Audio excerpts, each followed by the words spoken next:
செல் சுவர், செல் வால். இப்ப செல் சுவர் வந்து பாத்தீங்கன்னா, பிளான்ட் செல்ல இருக்கும்.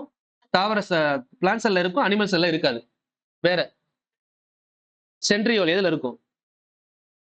விலங்கு செல்ல இருக்கும். தாவர செல்ல இருக்காது. சரிங்களா? ஓகே. வேற? பசுங்கணிகம். Very good. இந்த 3 தான் வந்து பாத்தீங்கன்னா, பேசிக் டிஃபரண்ட்.